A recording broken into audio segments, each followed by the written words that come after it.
تمام تعریف اس رب کائنات کے لیے ہے جس رب نے ہمیں اور آپ کو پیدا فرمایا اور توحید عبادت کا ہمیں حکم دیا. ہمارے رسول جناب محمد رسول اللہ اور دیگر ہمارے صحابہ رضی اللہ تعالی عنہم اجمعین جنہوں نے اس عمل کو عملاً کر دکھایا.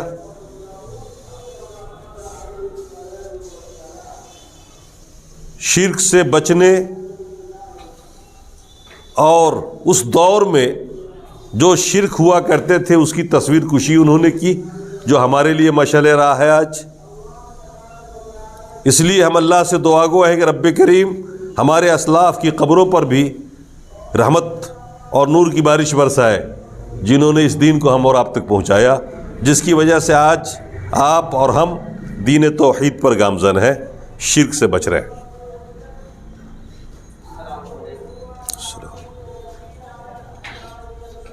محترم سامعین، پچھلے ہفتے آپ نے توحید کا انجام اور توحید کا انعام اور شرک کا انجام سنا کہ توحید کے کیا فائدے ہیں، عقیدہ توحید اختیار کرنے کے کیا انعامات ہیں رب کے یہاں ہمارے لیے، اور شرک کا کتنا برا انجام ہے.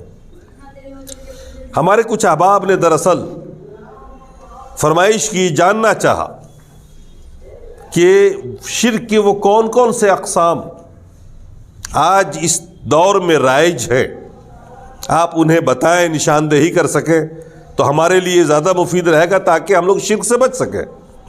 جنت میں جانے کی تمنا ہم میں سے ہر ایک کے دل میں ہے اور ہم سب لوگ دوزخ سے پناہ مانگتے ہیں. رب کریم ہم سب لوگوں کو دوزخ کے عذاب سے بچائے.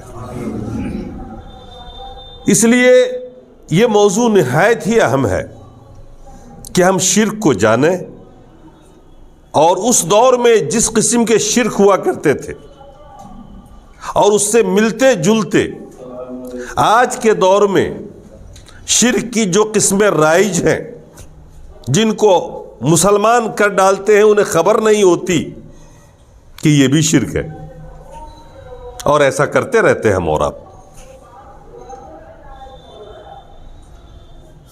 تو ہم چاہیں گے کہ آج اس موضوع پہ کچھ گفتگو ہو آپ کے سامنے میں،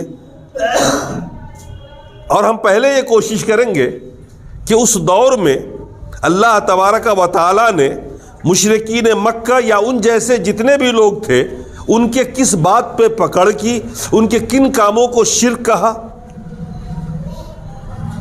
اور وہی چیزیں بے آئی نہیں آج اس امت میں ہیں یا اس سے ملتے جلتے ہیں، اسباب کارن علت دونوں کے ایک جیسے ہیں، لہٰذا وہ کام بھی آج شرک کہلائے گا.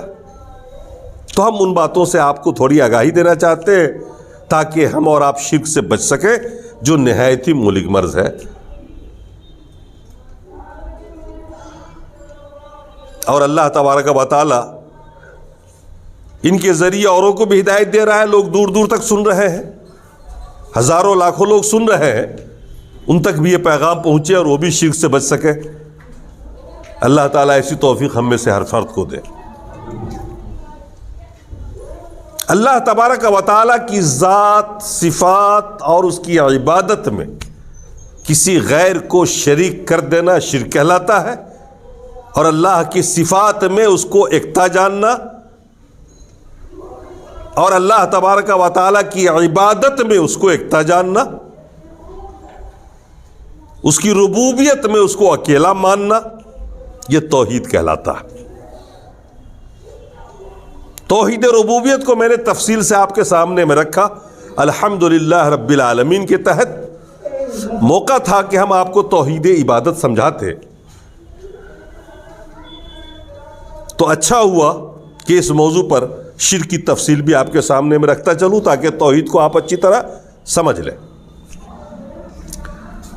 اللہ تبارک و تعالیٰ نے قرآن کے اندر ان مشرکین کے عقائد کو بیان کیا، ان کی حالتوں کو بیان کیا جو مشرکین مکہ تھے یا اس دور میں جو عرب کے مشرکین پائے جاتے تھے یا آج بھی جو مشرکین یہاں اس دیش میں یا پوری دنیا میں پائے جاتے ہیں. ان کی ذہنی حالت، ان کا عقیدہ کیا ہوتا ہے. اور پھر اسی عقیدے کے ماتحت ان کا عمل کس طرح کا ہوتا ہے دنیا میں، آپ اس کو بھی دیکھیں گے تاکہ آپ کے لیے آسانی ہو جائے کہ آج کے دور میں وہی عقیدہ اور وہی عمل اگر آپ دیکھیں تو آپ اس سے بچیں کہ یہ شرک ہے۔ اللہ نے قرآن میں فرمایا وَيَعْبُدُونَ مِن دُونِ اللَّهِ مَا لَا يَخْلُقُونَ شَيْئًا وَهُمْ يُخْلَقُونَ، یہ جو مشرکین مکہ ہیں یا ان جیسے لوگ ہیں، یہ ایسوں کی عبادت کرتے ہیں اللہ کے علاوہ، اللہ کو چھوڑ کر یا اللہ کے ساتھ ساتھ، یہ ایسوں کی عبادت کرتے ہیں جو کچھ پیدا نہیں کر سکتے اور یہ خود پیدا کیے گئے۔ جن جن کی عبادت مشرکین مکہ کرتے ہیں ان کے بارے میں کہا گیا کہ یہ وہ لوگ ہیں جو کچھ پیدا نہیں کر سکتے اور یہ خود پیدا کیے گئے ہیں، ان کا خالق کوئی ہے۔ پھر اللہ نے فرمایا امواتن، یہ سارے مردے ہیں جن کی وہ پوجا کرتے تھے، وہ سارے لوگ تھے جو مرے ہوئے تھے، دیوی دیوتا کی شکل میں یا قبروں کی شکل میں۔ اموات غیر احیاء وما یشعرون ایان یبعثون، اور ان مرے ہوئے لوگوں کو تو یہ بھی پتہ نہیں ہے کہ یہ کب اٹھائے جائیں گے، کب دوبارہ زندہ کیے جائیں گے۔ ایسوں کی عبادت مشرکین مکہ کرتے ہیں اور اس عمل کو اللہ نے شرک قرار دیا، سب سے بڑا جرم قرار دیا۔ مشرکین مکہ جن کی پوجا کر رہے تھے، جن کا انہوں نے بت لگا رکھا تھا، بنا رکھا تھا، خانہ کعبہ میں نصب کر رکھا تھا، ان کے بارے میں وہ مانتے تھے کہ یہ سب اللہ کے پیدا کردہ مخلوق ہیں، یہ اچھے لوگ ہیں، بڑے لوگ ہیں، باکرامت لوگ ہیں۔ وہ یہ مانتے تھے کہ یہ سب مرے ہوئے ہیں اور یہ کہ ان کے کچھ اختیارات ہیں جو اللہ نے ان کو اسپیشلی دے رکھے ہیں، اپنے صفت میں شریک کر رکھا ہے، اپنے جیسا اختیار دے رکھا۔ یہ تھا مشرکین مکہ کا عقیدہ۔ چنانچہ وہ لات کو پوجتے تھے، ہبل کو پوجتے تھے، عزا کو پوجتے تھے، اور ان جیسے 360 تھے جن سب کی ایک تاریخ تھی۔ جیسے آج کے دور میں ہمارے برادران وطن، ان کے بھی جو دیوی دیوتا ہے، بھگوان ہیں، ان سبوں کی تاریخ ہے۔ یہ خود بھی کہتے ہیں یہ فلاں راجا کے بیٹے تھے، یہ فلاں کی بیٹی تھی، ایسے ہوا، یوں ہوا۔ جتنے بھی ان کے ہیں وہ سب کے بارے میں ان کو عقیدہ ہے کہ یہ سب انسان ہیں، مہاپروش ہیں، اسی دیش میں پیدا ہوئے، البتہ ان کے پاس پاور ہے، اللہ نے دے رکھا، ایشور نے دے رکھا۔ یہی سوچ ان کی بھی ہے۔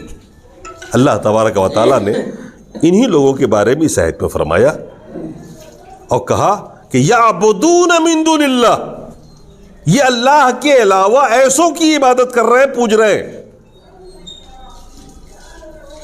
جو پیدا کیے گئے ہیں، یہ کچھ پیدا نہیں کر سکتے اور وہ مردے ہیں، زندہ نہیں ہیں، نہ وہ زندہ ہو سکتے ہیں، انہیں پتہ نہیں ہے کب دوبارہ زندگی ان کو ملے گی۔ یہ گویا تصور تھا اس دور کا۔ آج بھی دیکھ لیجئے، اس سماج میں بھی لگ بھگ وہی ہے۔ ہم مسلمانوں کے اندر بھی جو لوگ لا الہ الا اللہ محمد رسول اللہ کو پڑھتے ہیں، مانتے ہیں، نماز پڑھتے ہیں، حج کرتے ہیں، ان کے یہاں بھی کچھ بزرگ ہیں۔ ان بزرگوں کے بارے میں وہ جانتے ہیں، مانتے ہیں کہ یہ سب اللہ کے پیدا کردہ مخلوق ہیں، اور وہ بھی جانتے ہیں یہ سب مر گئے ہیں۔ البتہ وہ مردہ کہتے نہیں، کہتے ہی گستاخی ہے، ان کی شان میں یہ گستاخی ہے۔ ان کو مرا ہوا نہ کہو، یہ پردہ فرما گئے، یہ پردہ فرما گئے ہیں، یہی تو لفظ ہے ان کا۔ مانتے ہیں کہ حقیقت میں مرے ہی ہوئے ہی ہیں جیسے مرتے ہیں لوگ، لیکن پردہ فرما گئے۔ تو زندہ ہے واللہ، تو زندہ ہے واللہ، میرے چشمے بینا سے چھپ جانے والے، یہ زندہ ہے مگر میری ان آنکھوں سے آپ چھپے ہوئے، پردہ فرما گئے۔ ارے بھائی سیدھے سیدھے اگر کہتے ہیں مرے ہوئے ہیں تو کہتے ہیں گستاخی، یہ توہین ہو گئی ان کی. ہاں کہ یہ پردہ فرما گئے. اب یہ کیا کرتے ہیں؟ نظر و نیاز کرتے ہیں. یہی مشرکین مکہ کرتے تھے. وہ بھی یہی کرتے تھے کہ ان کو چڑھاوے چڑھاتے تھے, اللہ کا سفارشی مانتے تھے, اللہ کا قریبی بندہ مانتے تھے, مقرب بندہ مانتے تھے, اور ان سے اپنی مرادیں مانگتے تھے, ان سے اپنی ضرورتیں پوری کرواتے تھے. ان کا یہ عقیدہ تھا کہ یہ اللہ کے پہنچے ہوئے, اللہ ہماری نہیں سنتا, ان کی سنتا ہے. ہم گناہگار ہیں, ہماری نہیں سنتا. اللہ تعالیٰ نے اب تک تو آپ کی سنی ہے, اور اب جب آپ کو عقل و ہوش آ گیا تو ہم اور آپ کہتے کہ نہیں وہ نہیں سنتا. جب تک آپ بالغ نہیں تھے, ہوش مند نہیں تھے, ہماری اور آپ کی ہر ضرورت کو اللہ نے پورا کیا بغیر مانگے ہوئے, بغیر دعا کیے ہوئے. یہ انسان کی بےہودگی دیکھیے شرک کرنے والوں کی. جب یہ ہوش انہوں کو مل گیا, عقل آ گئی, تو اب یہ کہنے لگے کہ ہماری سنتا ہی نہیں ہو. ہم مانگیں گے ہماری دعا قبول نہیں ہوگی, ان بزرگوں کی ہوگی. یہی مشرکین مکہ کرتے تھے. وہ بھی یہی کرتے تھے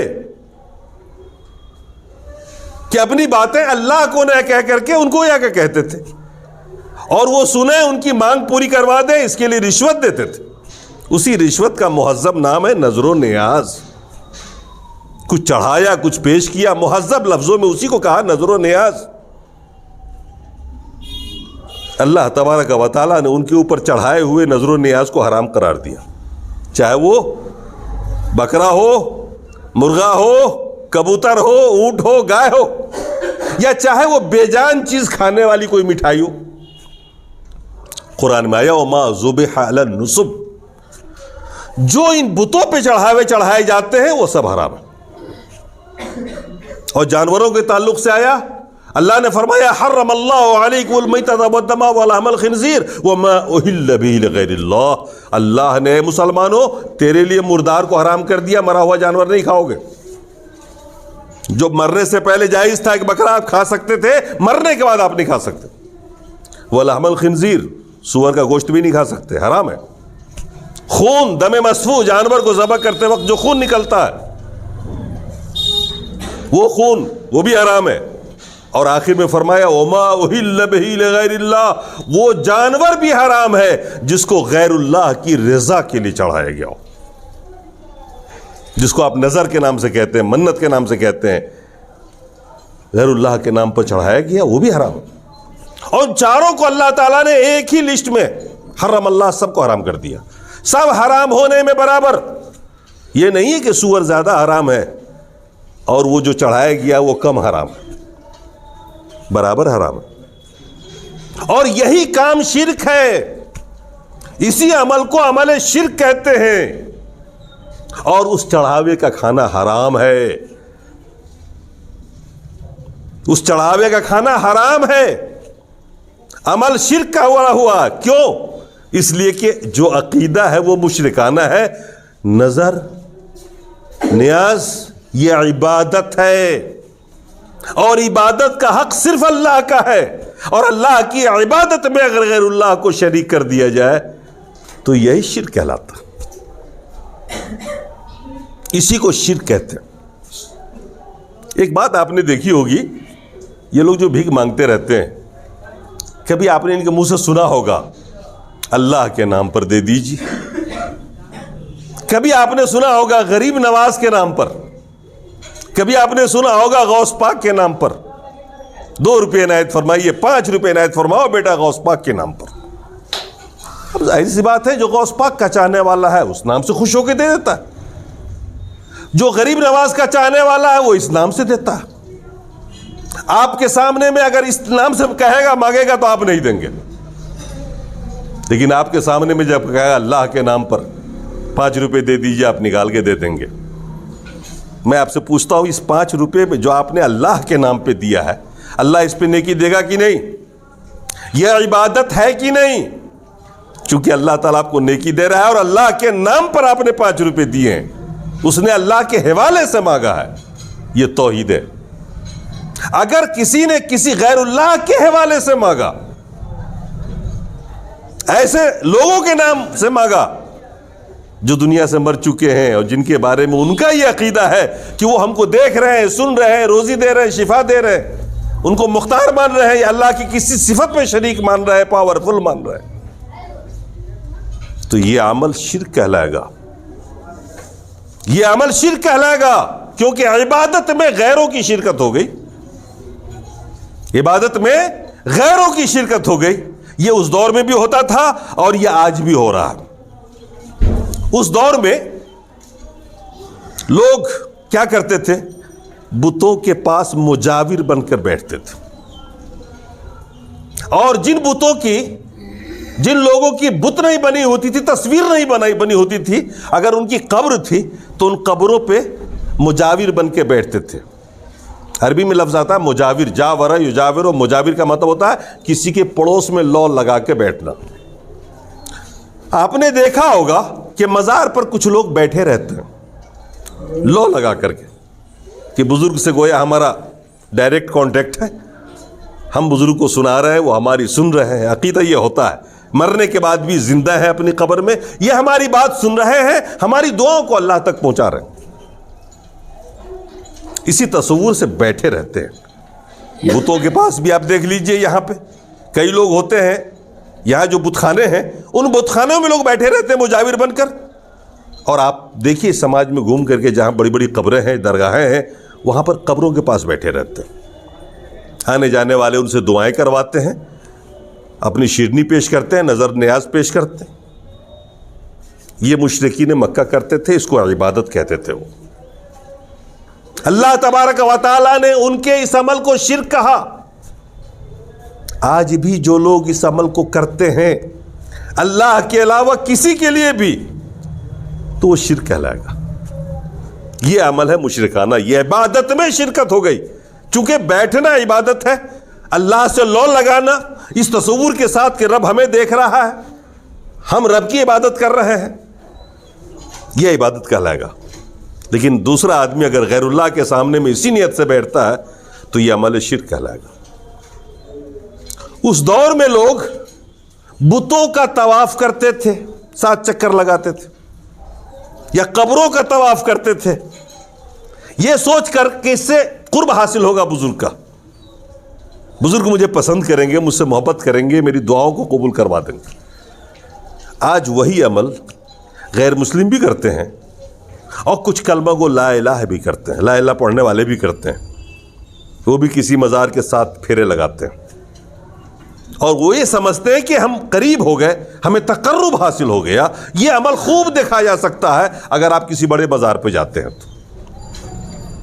یہ عمل شرک کہلائے گا, کیونکہ طواف عبادت ہے, اور پوری دنیا میں طواف صرف خانہ کعبہ کا ہوتا ہے. مکے میں خانہ کعبہ, اور کہیں یہ عبادت نہیں ہو سکتی. یہ عبادت اللہ کا حق ہے, عبادت اللہ کا حق ہے. آپ اللہ کی عبادت میں کسی کو شریک نہیں کر سکتے. کیا تو یہ شرک کہلائے گا. یہ مشرکین مکہ کرتے تھے, بعین ہی یہ کام آج بھی اپنے سماج میں ہو رہا ہے. یاد رکھیے یہ عمل شرک ہے, اور ایسا کرنے والا مشرک ہو جاتا ہے, چاہے وہ زندگی بھر نماز پڑھے, روزہ رکھے, اللہ تبارک و تعالیٰ اس کے کسی عمل کو لکھے گا ہی نہیں. قرآن میں آیا لا نقیم لہ یوم القیامت وزنا, ہم اس کے کسی عمل کو وزن نہیں کریں گے قیامت کے دن, اس کے شرک کے سبب سے. یہ وہ مشرکانہ افعال ہیں جو مشرکین مکہ کرتے تھے, اور آج بھی ملتے جلتے لوگ کر رہے ہیں. مشرکین مکہ ایسا بھی کرتے تھے کہ اپنی کمائی, اپنی کھیتی, اپنی جانور کا کچھ حصہ اپنے بتوں کے لیے خاص کر دیتے تھے. جیسے آج بھی مسلمان اپنی کمائی کا 2.5% اللہ کے نام پر اللہ کے حکم سے ادا کرتا ہے نا, زکوٰۃ کی صورت میں. یہ مشرکین مکہ اس دور میں کبھی کبھی تو جانور چھوڑ دیتے بتوں کے نام پر, اونٹ چھوڑ دیتے, بکریاں چھوڑتے, جو انہی کے نام سے جہاں چاہتا وہ جانور چڑھتا رہتا, کوئی سے روک نہیں سکتا تھا, اور پھر اسے چڑھایا جاتا تھا میلے میں. کچھ لوگ اپنی کمائی کا کچھ حصہ بتوں کے لیے خاص کرتے تھے تاکہ ان کے میلہ میں کام آ جائے وہ پیسہ. آج بھی بہت سے لوگ ہیں جو اپنی کمائی کا ایک بڑا حصہ کچھ مزاروں کے لیے خاص کیے ہوئے. آپ اگر نکلتے ہیں ادھر راجستھان میں بامبے سائڈ میں تو آپ دیکھیں گے وہاں بڑی بڑی دیگیں پک رہی ہیں. پیسہ کہاں سے آ رہا ہے؟ یہ فلاں صاحب کی طرف سے ہے. ہر سال انہوں نے خاص کر رکھا ہے. وہ اتنی دیگیں پکواتے ہیں, ان کی کمائی کا ایک حصہ خاص اس کے لیے ہوتا ہے. اس دور میں اس عمل کو شرک کہا گیا. تو آج بھی یہ عمل شرک ہی کہلائے گا. آج یہ عمل عبادت نہیں کہلائے گا, چونکہ وہ عبادت کرتے تھے ایسا کر کے غیر اللہ کی. اور آج کا مسلمان اگر کوئی غیر اللہ کے لیے یہی کام کرتا ہے تو وہ بھی عبادت ہی کہلائے گا. اسی طریقے سے اس دور میں لوگ کرتے یہ تھے کہ ہاتھ میں دھاگا باندھتے, دھاگا, اور گلے میں باندھتے, لیکن اس دھاگے کو پہلے بتوں کو پہنا دیتے یا ان کے چوکھٹ پہ باندھ آتے, اور پھر کچھ دنوں کے بعد اس کو وہاں سے لاتے اور اپنے ہاتھ میں باندھتے. کس نیت سے باندھتے تھے وہ؟ تاکہ شفا مل جائے, ہم مصیبتوں سے بچ جائیں. اللہ کے رسول نے ایک صحابی کو دیکھا باندھے ہوئے, ایک مسلمان کو دیکھا. وہ ابھی تک پوری طرح نہیں سمجھ سکے تھے, غالباً نئے مسلمان رہے ہوں گے. وہاں تو لوگ آتے تھے, اسلام قبول کرتے تھے, اللہ کے رسول کے پاس بیٹھتے تھے, تعلیم حاصل کرتے تھے. اللہ کے رسول نے ایک دھاگا بندھا ہوا دیکھا اور پوچھا اس سے, ماں یہ کیا ہے یہ تیرے ہاتھ میں؟ انہوں نے کہا ہے للوہن یا رسول اللہ, یہ کمزوری دور کرنے کے لیے ہم نے باندھ رکھا ہے. گویا یہ عقیدہ تھا اس دور میں کہ اس دھاگے کو اگر ہم وہاں باندھ کر کے وہاں سے لائے اور اپنے ہاتھ میں باندھیں تو اس سے ہم کو شفا ملے گی, طاقت ہوگی, یا کمزوری ہے یا بیماری ہے تو دور ہو جائے گی. یہ عقیدہ اس وقت تھا. آج بھی آپ دلی چلے جائیں تو آپ دیکھیں گے مزار پہ, اجمیر چلے جائیں تو دیکھیں گے بے شمار دھاگے بندھے ہوئے. اور وہاں جو خادم ہو, مجاور جو بیٹھا رہتا ہے, آپ جائیں گے, نذرانے پیش کریں گے, تبرک پیش کریں گے, تو پھر وہ اس میں سے ایک دھاگا نکال کے پیار سے آپ کے ہاتھ میں باندھیں گے, اور آپ بھی خوش ہو کے ایسے آئیں گے جیسے کہ بس ایک بہت بڑا تریاق مل گیا ہم کو. یہ عمل کیا کہلایا؟ اللہ کے رسول نے کیا فرمایا تھا اس مسلمان سے جب اس مسلمان نے کہا تھا ہے للوہن یا رسول اللہ, یہ کمزوری دور کرنے کے لیے ہے. اللہ کے رسول نے فرمایا تھا وہی اللہ تزیدک الا وہنا, یہ تیری کمزوری کو اور بڑھا دے گی. ولو مت وہی علیک ما افلحت ابدا, سن لو اگر تم اسی حال میں مر جاتے کہ دھاگا تیرے ہاتھ میں بندھا رہتا اور تیری جان نکل جاتی تو کبھی کامیاب نہ ہوتا, یعنی سیدھا جہنم میں جاتا. تیرا کوئی بھی عمل قابل قدر نہیں ہوتا. صرف اس دھاگے پہ بھروسہ کرنے کی وجہ سے. کیوں؟ اس لیے کہ توکل, آپ پڑھتے ہیں نا ایک دعا, توکلت علی اللہ, کہتے ہیں لا حول ولا قوت الا باللہ, اللہ پہ بھروسہ ہے. آپ کہتے ہیں کوئی طاقت نہیں اللہ کے علاوہ, کوئی مددگار نہیں اللہ کے علاوہ, لیکن بھروسہ آپ دوسرے پہ کر رہے ہو, اس دھاگے پہ کر رہے ہو آپ. یہ توکل کے خلاف ہے. یہ وہ کرتے تھے. آج دیکھیے بالکل وہی چیز بےعینی آج کے دور میں بھی ہو رہا ہے.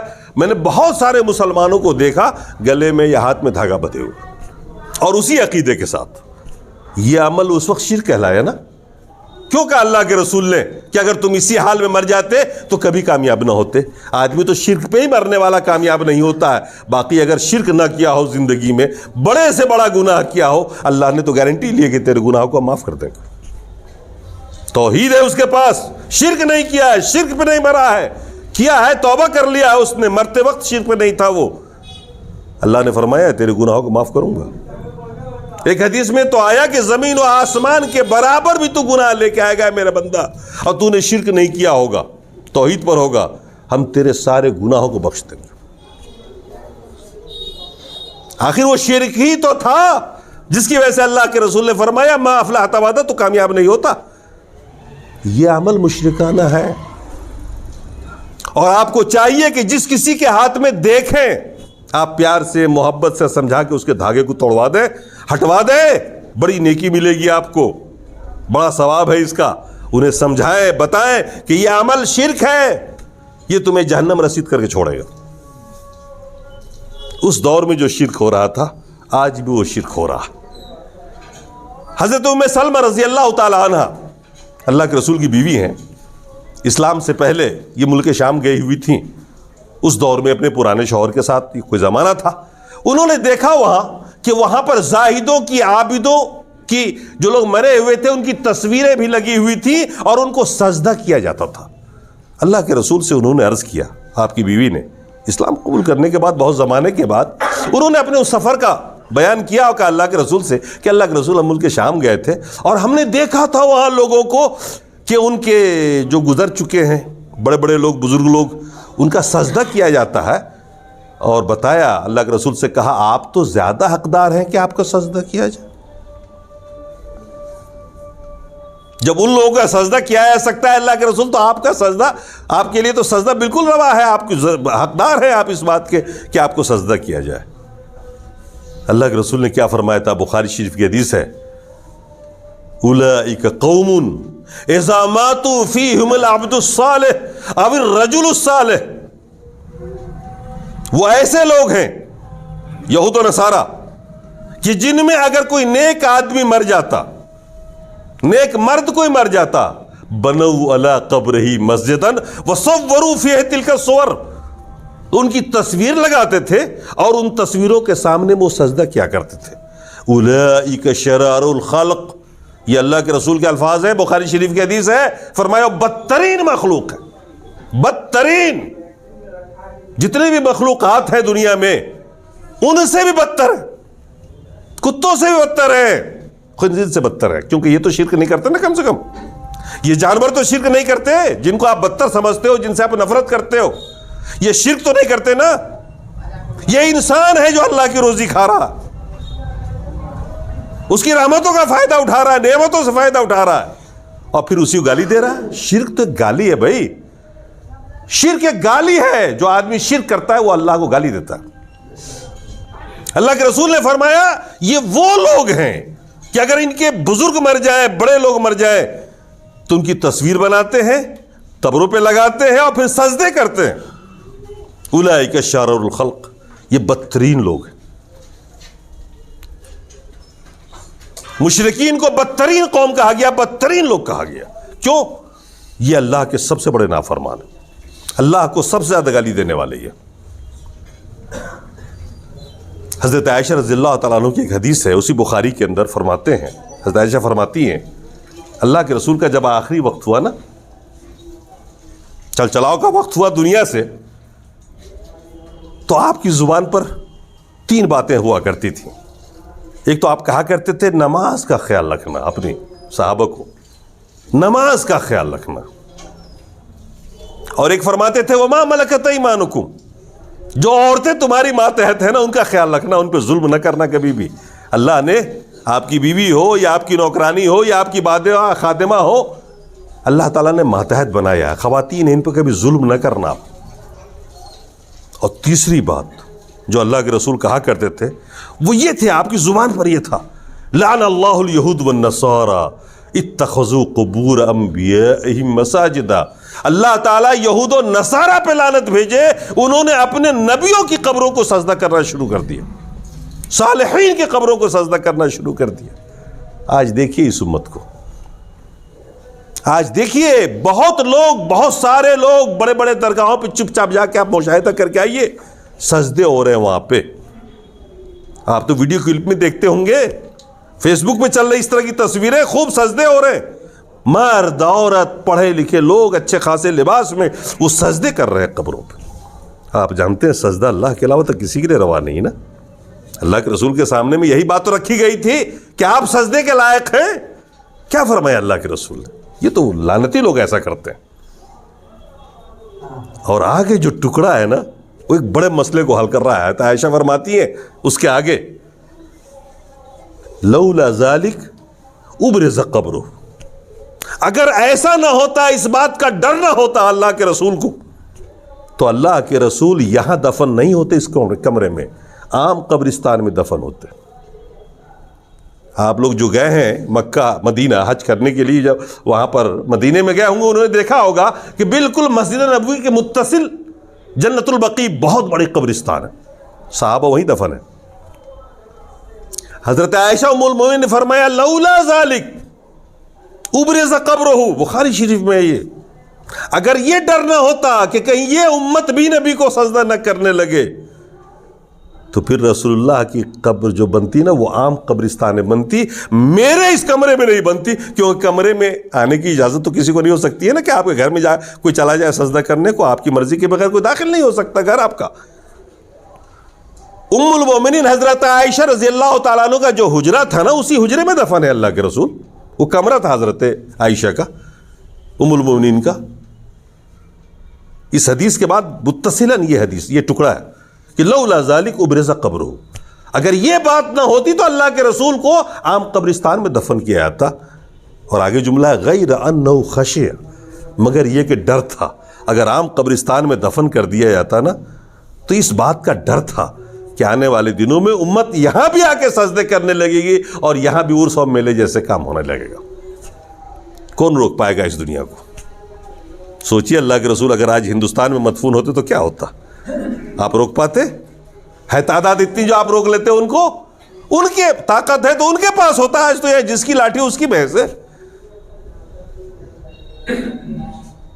ایسا کیا جا سکتا تھا اگر یہاں اللہ کے رسول کی قبر ہوتی؟ خدا نہ خواستہ، تو یہاں پر چونکہ شرک غالب ہے، یہاں ایسے لوگوں کا غلبہ ہے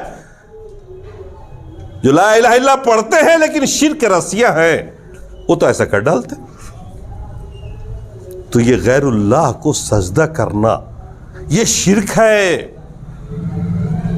یہ عبادت ہے سجدہ، اور اللہ کے علاوہ کسی کے لیے روا نہیں ہے۔ اور اگر کوئی کرتا ہے تو یہ عمل شرک ہے، وہ جب تک توبہ نہیں کرے گا، کلمہ نہیں پڑھے گا، توحید کا اقرار نہیں کرے گا، وہ مومن نہیں ہو سکتا۔ اس دور میں رائج تھا اور اس دور میں بھی جوہلا کرتے ہیں۔ ایک موٹی سی بات شرک کے سلسلے میں آپ سمجھ لیجئے کہ دنیا میں دو طرح کے امور ہیں، ما فوق الاسباب ما تحت الاسباب۔ کچھ تو وہ کام ہے جو ہم لوگ آپس میں کر سکتے ہیں، ایک دوسرے کی مدد کر سکتے، ایک دوسرے کو پانی پلا سکتے، ایک دوسرے کو کھانا کھلا سکتے، لیکن کچھ ایسے کام ہیں جو آپ نہیں کر سکتے۔ کوئی مر رہا ہو، ہم میں سے کوئی اس کو زندگی نہیں دے سکتا۔ دعائیں تو آپ کر سکتے ہو، ہم کر سکتے ہیں، ہم زندگی نہیں دے سکتے۔ یہ کام اللہ کا ہے، اللہ چاہے تو دے، چاہے تو مار دے۔ کوئی بیمار ہے، ہم سب مل کے بھی اس کو شفا نہیں دے سکتے۔ اللہ چاہے تو دے، چاہے تو نہ دے، یہ اس کی مرضی پر ہے۔ کوئی بھوکا مر رہا ہے، ہم بظاہر جو میرے پاس روٹی ہے وہ تو کھلا سکتے ہیں، لیکن ہم اس کو، اس کے بھوک اور اس کے غربت کو دور نہیں کر سکتے۔ وہ اللہ ہی چاہے گا تو وہ امیر ہوگا، ہم اور آپ نہیں کر سکتے، چاہے ہزاروں کا دھن دے دیجئے، وہ پھر کل ہو کے غریبی ہو جائے گا۔ اب یہ جو طاقتیں ہیں یہ کہلاتی ہیں ما فوق الاسباب، یہ اللہ کر سکتا، اور ما تحت الاسباب وہ کام جو ہم اور آپ کرتے ہیں۔ تو ما فوق الاسباب میں کسی غیر اللہ سے، مرے ہوئے لوگوں سے مدد طلب کرنا یہ شرک کہلاتا ہے۔ کسی کا بیٹا مر رہا ہو، کوئی خود بیمار ہو اور شفا مانگ رہا ہو غیر اللہ سے، فلاں بزرگ سے ہمیں شفا دے دیجئے، مر رہا ہو ہمیں زندگی دے دیجئے۔ مزاروں پہ یہ سب ہوتا ہے بھائی، لوگ جاتے ہیں بیمار ہوتے تو وہیں جاتے ہیں شفا مانگنے کے لیے۔ یہ مانگنا یہ اللہ کی صفت میں شریک کرنے کی مانند ہو جائے گا، کیونکہ اللہ تعالیٰ ہی زندگی دیتا ہے، شفا وہی دیتا ہے۔ یہ ما فوق الاسباب ہے، اس کا مالک صرف اللہ ہے۔ ان معاملات میں جب کوئی مدد طلب کرتا ہے غیر اللہ سے تو یہ شرک کہلاتا ہے۔ رہی وہ باتیں جو ہم ایک دوسرے کی مدد کر سکتے ہیں، آج کل مولوی لوگ تقریر کرتے ہیں نا تو دھوکہ دیتے ہیں، لوگوں سے کہتے ہیں کہ صاحب دیکھو یہ اہل حدیث لوگ کہتے ہیں نا کہ غیر اللہ سے مدد مانگنا شرک ہے۔ یہ اپنی بیوی سے روٹی مانگتے ہیں کہ نہیں مانگتے؟ دانا مانگتے ہیں کہ نہیں مانگتے؟ پانی مانگتے ہیں کہ نہیں مانگتے؟ یہ بھی تو مدد مانگ رہے ہیں، یہ شرک نہیں ہے۔ لو بھائی، یہ ما فوق الاسباب نہیں بھائی، ما تحت الاسباب ہے، یہ تو جائز ہی ہے ایک دوسرے سے مدد مانگنا۔ ما فوق الاسباب، آپ تو جا کے زندگی مانگ رہے ہو، وہاں آپ شفا مانگ رہے ہو قبروں پہ جا کر کے، آپ ان سے گزارش کر رہے ہو کہ مجھے مالدار بنا دے، آپ اس کو داتا کہہ رہے ہو۔ ایسے نام رکھتے ہیں لوگ جیسے داتا بخش، ایک بزرگ ہے داتا، ان کا عقیدہ ہے کہ یہ بچہ پیدا ہوا ان کی دعاؤں سے۔ اب جب بچہ پیدا ہوتا ہے اس کا نام رکھا جاتا ہے داتا بخش۔ ایک اہل توحید کے یہاں بچہ پیدا ہوگا نام رکھے گا اللہ بخش، یعنی اللہ کا بخشا ہوا، اللہ کا دیا ہوا۔ کچھ لوگ ایسے ہیں جو نام رکھتے ہیں بزرگوں کا، غریب نواز بخش، داتا بخش، غوث بخش۔ یہ نام شرک ہے۔ کیوں؟ اس لیے کہ اس نے ایسا عقیدہ رکھا جو مشرکانہ ہے جو مشرکین کرتے تھے، اللہ تعالیٰ نے انہی اعمال کی بنیاد پر اس کو مشرک کہا اور اس کو جہنم کی بشارت دی۔ آج اگر یہی اعمال ہم سے سرزد ہو جائے تو یہ بھی شرک کہلائے گا۔ شرک کی اس طرح قسم ہے، تعویذ لٹکانا، تعویذ پہ بھروسہ کرنا کہ اس سے شفا ملے گی، اللہ کے رسول نے روکا ہے، اس سے حدیث موجود ہے۔ تو یہ عمل شرک ہے اور اس طرح کی باتوں پہ دھیان دینا چاہیے، اس سے بچنا ضروری ہے۔ میں نے ایک ہی آیت پڑھی آپ کے سامنے، میں ٹائم نہیں ہے، اگلی آیت رہ گئی، اور بھی اس ضمن میں بہت ساری آیتیں ہیں۔ تو ہم رب سے دعا کرتے ہیں کہ رب کریم ہمیں اور آپ کو شرک جیسے افعال سے بچائے، ان سے دور رکھے، توحید پہ قائم رکھے، توحید کو ہم سمجھیں اور بار بار سمجھیں، اچھی طرح سمجھیں۔ اقول قولی ھذا واستغفر اللہ لی ولکم ولسائر المسلمین۔ بارک